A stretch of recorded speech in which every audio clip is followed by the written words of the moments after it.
অনেকে আমাকে hiatal hernia নিয়ে বলতে বলেছেন, আমার ইউটিউবে কমেন্টে আমি দেখছিলাম। তো আজকে আপনাদের সামনে আমি এসেছি হায়াটাল হার্নিয়া নিয়ে কথা বলতে। আমার নাম ডক্টর এস এ মল্লিক, আমি একজন ফিজিশিয়ান। আমি আজকে হায়াটাল হার্নিয়া নিয়ে আপনার সাথে কথা বলবো। হায়াটাল হার্নিয়া এই কথাটা এসছে হায়াটাস থেকে।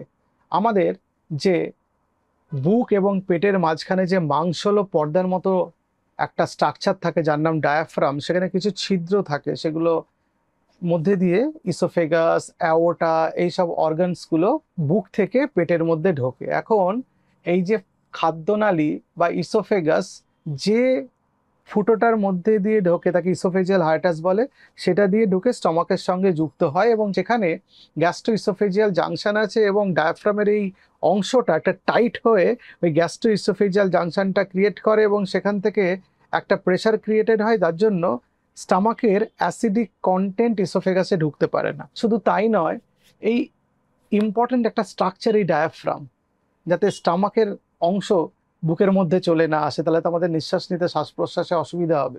কোনো কারণে যদি পেশিবহুল অংশের মধ্যে দিয়ে যদি যেন কন্টেন্ট বা কোনো অর্গান যদি ঢুকে যায়, তাকে হার্নিয়া বলে। এবং হায়াটাল হার্নিয়া এরকমই একটা হার্নিয়া, যেখানে ইসোফেগাস বা স্টামাক বা ইন্টেস্টিন বা প্যানক্রিয়াস বা স্প্লিন এগুলো পেট থেকে ঢুকে যেতে পারে বুকের মধ্যে এবং সেখানে অসুবিধা তৈরি করতে পারে। এখন এই হায়াটাল হার্নিয়ার কতগুলো টাইপ আছে, টাইপ 1, 2, 3 অ্যান্ড 4। টাইপ 1টা হচ্ছে স্লাইডিং হার্নিয়া, মানে একটা ইসোফেগাসের একটা অংশ উপরের দিকে উঠে এসছে একটু বাল্জ হয়ে। এবং 95% যে হায়াটাল হার্নিয়া এই রকমের। 2 নম্বর হচ্ছে রোলিং হার্নিয়া বা প্যারা ইসোফেজিয়াল হার্নিয়া। এই হার্নিয়াতে যে ইসোফেগাসের ধার দিয়ে কোনো একটা অংশ স্টমাকের উপর দিকে উঠে এসছে।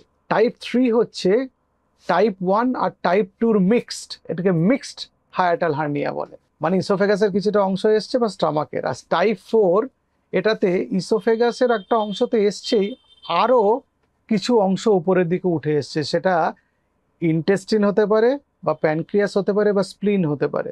মানে স্টামাক, ইসোফেগাস ছাড়া এই তিনটের মধ্যে যে কোনো একটা অর্গান উঠে এসছে। যত বয়স বাড়ে হায়াটাল হার্নিয়া বাড়ে। যাদের 50 বছর বয়স, যাদের দেখা যায় 50% লোকের হায়াটাল হার্নিয়া হয়েছে যে কোনো টাইপের, 1, 2, 3 অথবা 4। যদি সেটা 60 বছর হয়, 60% মানুষের হতে পারে। যদি 70 বছর হয়, 70% মানুষের হতে পারে। মানে বয়স যত বাড়ে হায়াটাল হার্নিয়ার সংখ্যা তত বাড়তে থাকে। এবারে হায়াটাল হার্নিয়ার কি কি সিমটম হয়? হার্টাল হার্নিয়ার সিমটম অনেক প্রকারের হতে পারে। হার্ট বার্ন হতে পারে, নন কার্ডিয়াক চেস্ট পেন হতে পারে, মানে হার্ট অ্যাটাক হয়নি কিন্তু বুকে ব্যথা হচ্ছে। ইনডাইজেশন হতে পারে, বার্পিং বা রিজার্জিটেশন হতে পারে, মানে সারাক্ষণ ঢেকুর উঠছে বা খাবার গলার মধ্যে চলে আসছে যে খাবারটা খেয়েছেন। খাবার গিলতে অসুবিধা হতে পারে বা গলায় ব্যথা হতে পারে বা হোর্সনেস অফ ভয়েস হতে পারে, মানে গলার স্বরের পরিবর্তন হতে পারে। হায়াটাল হার্নিয়া থাকলেই যে অ্যাসিড রিফ্লাক্স হবে তার কোনো মানে নেই।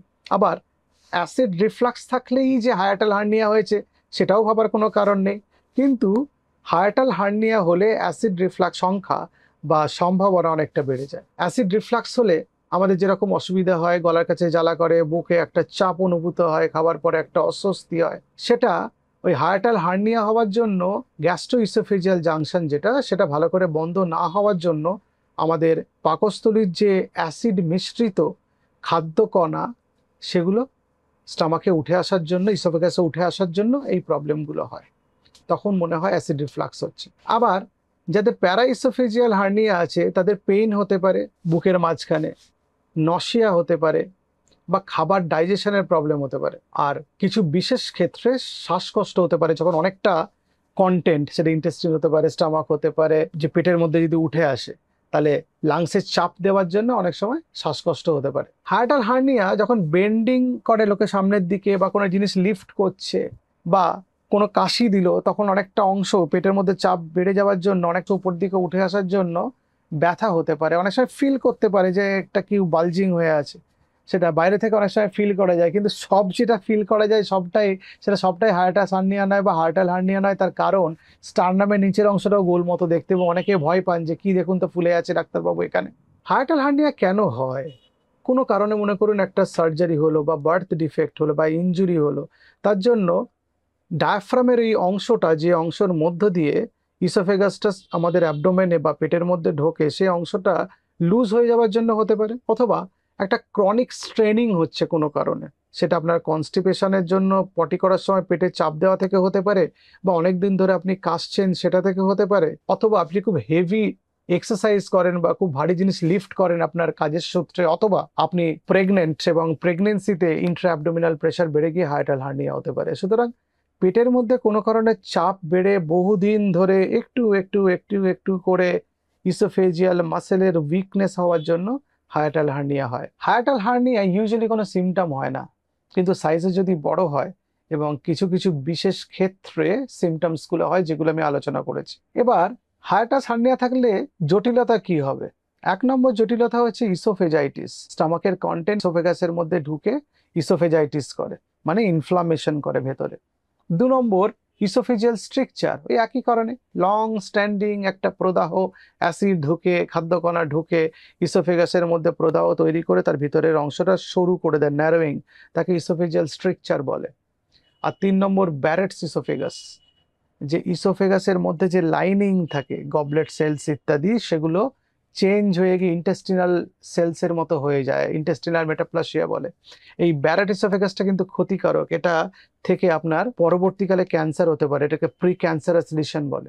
4 নম্বর কখনো কখনো গ্যাস্ট্রো ইসোফেজিয়াল অবস্ট্রাকশন হতে পারে, যে একটা ইসোফেজিয়াল অবস্ট্রাকশন বা ইন্টেস্টিনাল অবস্ট্রাকশন হতে পারে। 5 নম্বর হচ্ছে গ্যাস্ট্রাইটিস হতে পারে, যে স্টমাকের মধ্যে চাপ থাকার জন্য প্রেশার বেড়ে গিয়ে এবং ইনফ্লামেশনের জন্য গ্যাস্ট্রাইটিস হতে পারে। 6 নম্বর ওই টাইটনেস, স্টমাকের একটা অংশ ঢুকে গেল, একটা ফুটোর মধ্যে দিয়ে ঢুকে গিয়ে এরকম চাপ দিচ্ছে না, তার জন্য ব্লাড সাপ্লাই কম্প্রোমাইজড হচ্ছে। কম্প্রোমাইজড হওয়ার জন্য এই অংশটা ব্লাড সাপ্লাই কমে গিয়ে ওই জায়গাটা মাসেলগুলো ডেড হয়ে যায় বা ক্ষতিগ্রস্ত হয়, তাকে ইস্কিমিয়া বলে।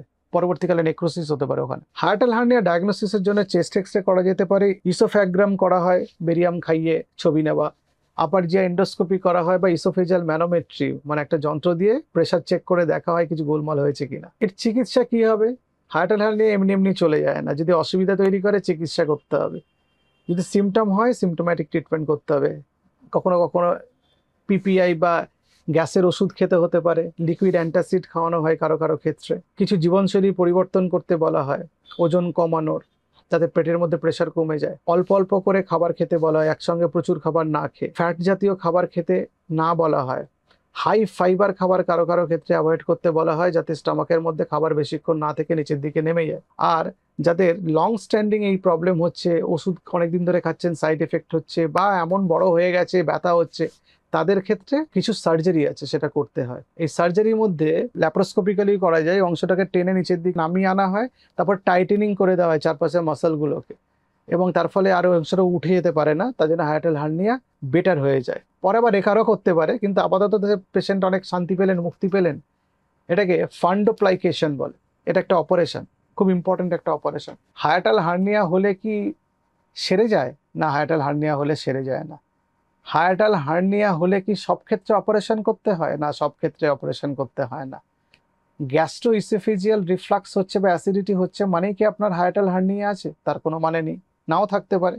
ওই যে স্ট্যাটিস্টিক্স বললাম, 50 ইয়ার্স হলে 50%, 60 হলে 60%, 70 ইয়ার্স হলে 70% হবে, এতজনের হবে। স্ট্যাটিস্টিক্স তাই বলছে, কিন্তু সবার ক্ষেত্রে অপারেশন করতে হয় না, ট্রিটমেন্টেরও প্রয়োজন নেই। তবে জীবনশৈলীর পরিবর্তন, কনস্টিপেশন থাকলে সেটা চিকিৎসা করা যাতে কনস্টিপেশন না হয়। পুরনো কাশি থাকলে মাসের পর মাস, বছরের পর বছর না কেসে ডাক্তারবাবুর কাছে গিয়ে কাশি কমিয়ে ফেলা, এগুলো করে ফেলতে হবে। তবে এটা মনে রাখতে হবে যে হায়াটাল হার্নিয়ার অপারেশন হলে আবার রেকার করতে পারে। আর ডাক্তারবাবু যে ট্রিটমেন্ট প্রোটোকল বলে দেবেন, নিজের চেষ্টায় বা নিজের ইচ্ছায় সেটা অল্টার করবেন না। নমস্কার।